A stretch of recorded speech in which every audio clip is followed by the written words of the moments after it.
Supreme court ने बिजली बिलों में फ्यूल प्राइस एडजस्टमेंट के खिलाफ दरखास्त पर समाअत 16 अक्टूबर तक मुलतवी कर दी। अटॉर्नी जनरल को तैयारी करके आने का हुक्म। इस्लामाबाद हाई कोर्ट ने साफर केस पे चेयरमैन पीटीआई की दरखास्त जमानत के इन कैमरा समाअत की इस्तदा पर फैसला महफूज कर लिया। फैजाबाद धरना केस में आईबी, पैमरा और पीटीआई की नजरसानी दरखास्त से वापस लेने की इस्तदा की। वजारत दिफा मजीद कोई कार्रवाई न होने का ख्वाहिशमंद। एमकेएम ने भी नजरसानी दरखास्त वापस लेने की इस्तदा कर दी। नवाज शरीफ ने लंदन से परवाज करने का टिकट कटा लिया। निजी एयरलाइन के बिजनेस क्लास में सफर करेंगे। 21 अक्टूबर को लंदन से अबूधाबी इंटरनेशनल एयरपोर्ट पर उतरेंगे और उसी दिन पाकिस्तान के लिए रवाना हो जाएंगे।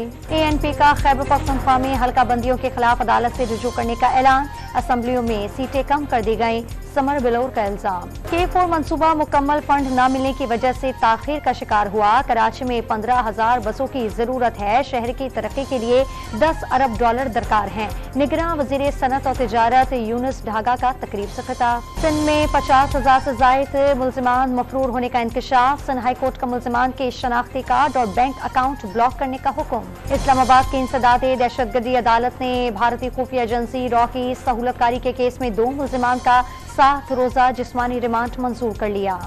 आशूबे चशम में कमी के लिए लाहौर समेत पंजाब भर में 4 दिन बाद स्कूल दोबारा खुल गए। वालिदैन ने वबा से बचने के लिए हिफाजती इक़दामात को नाकाफी करार दे दिया।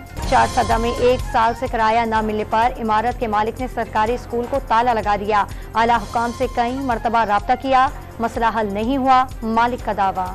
भीख मांगने के लिए लोगों को सऊदी अरब भेजने वाला एजेंट गिरफ्तार। रब नवाज को एफआईए की टीम ने पहले ही पकड़े गए मुल्जिमान की निशानदेही पर गिरफ्तार किया। इंटरबैंक मार्केट में डॉलर $1.06 सस्ता होकर $286.68 का हो गया। ओपन मार्केट में डॉलर $1 कमी से $287 की सतह पर पहुंच गया। लेस्को के 5 अजला में बिजली चोरों के खिलाफ ऑपरेशन। 588 बिजली चोर गिरफ्तार। 6.5 करोड़ रुपए से जायद के जुर्माने आए। और सऊदी अरब से ताल्लुकात कायम करने की इसराइल की कोशिशें नाकाम होंगी। ईरानी सदर का दावा।